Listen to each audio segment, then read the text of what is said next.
ওং আনন্দময়ী চৈতন্যময়ী সত্যময়ী পরমে মা। ওং নমো ভগবতী শ্রী অরবিন্দায় নমঃ। আজ এই 24শে নভেম্বর শুভ সিদ্ধি দিবস।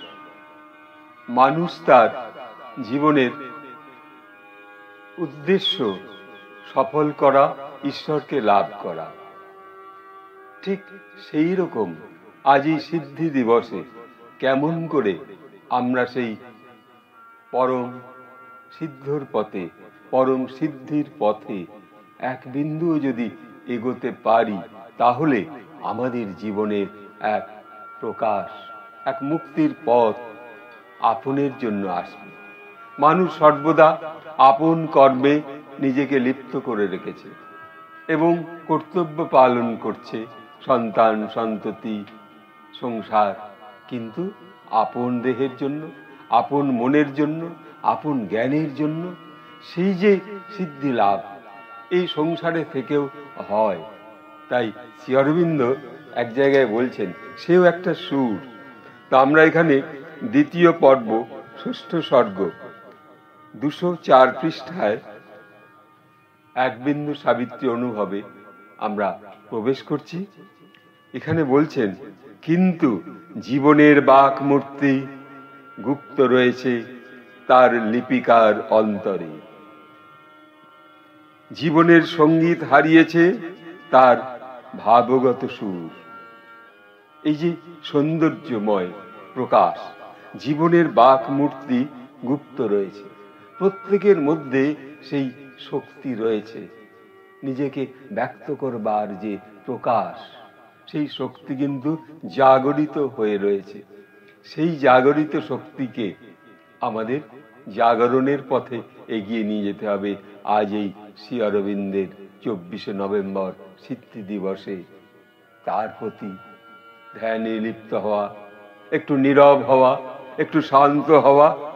আর তাহলেই আমরা সেই গুপ্ত যে অন্তরে, যে গুপ্ত চেতনার মধ্যে, যে চৈতন্য শক্তির মধ্যে যে গুপ্ত জ্ঞান রয়েছে, অধ্যাত্ম শক্তির যে জ্ঞান রয়েছে, সেই জ্ঞানকে আমরা আরো বেশি প্রকাশ করতে পারব তোমার এই প্রকৃতির রক্ষার্থে, মানবের রক্ষার্থে।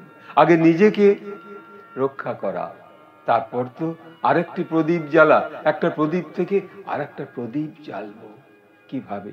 তাই বলছেন যে জীবনের সঙ্গীত হারিয়েছে, কিন্তু আমরা জীবনের সঙ্গীত সর্বদা হারিয়ে ফেলেছি। সেই যে ভাবগত সুর, যে ভক্তির সুর, যে অধ্যাত্মের সুর, যে আমাদের ধ্যান অনুভবের যে সুর, সীমা শ্রী অরবিন্দের এই সাবিত্রীতে, সেই সত্যবান যখন তার সেই যে অন্তিম লগ্ন এসেছিল, সাবিত্রী, সেই মহা সাবিত্রী তাকে ছেড়ে যায়নি। সেই যে ভালোবাসার সুর, ভালোবাসার বন্ধন দিয়ে তাকে আবার সেই প্রকৃতির কবল থেকে যেন জাগরিত করলেন। সেই ধ্যানে আজ আমরা এই যে সিদ্ধ দিবসে 24শে নভেম্বর একটু শ্রীমা শ্রী অরবিন্দের ধ্যানে আমরা নিজেকে অর্পণ করব তাঁর চরণে। আর যারা এই এক বিন্দু সাবিত্রী অনুভব, এক বিন্দু মাত্র অনুভব করেন, জানেন মহাসাবিত্রী, সাবিত্রী শক্তি সঙ্গে থাকে। কখনো সেই যে সবিতা বরণী, সেই যে করুণাময়ী মা, তিনি সঙ্গে থাকেন। আজ এইটুকু প্রকাশ করে আজ এই 24শে নভেম্বর মানুষ একটু নীরব হোক, তার সুর খুঁজে পাক, তার যে অন্তরের সুর, সেই অন্তরের সুর আজ জাগরিত হোক। তাই বলছেন, কিন্তু জীবনের বাক মূর্তি গুপ্ত রয়েছে তার লিপিকার অন্তরে। জীবনের সঙ্গীত হারিয়েছে তার ভাবগত সুর। সেই হারানো সুরকে, সেই ভাবগত সুরকে আমরা যেন একটু জাগরিত করতে পারি। তাই আজ এই এক বিন্দু সাবিত্রী অনুভব সবার কাছে নিবেদনে মা আমাকে সহযোগিতা করলেন, মা শ্রী অরবিন্দ। তাদের অনন্ত কোটি প্রণাম জানিয়ে, আভূমি প্রণাম জানিয়ে এখানে শেষ করছি।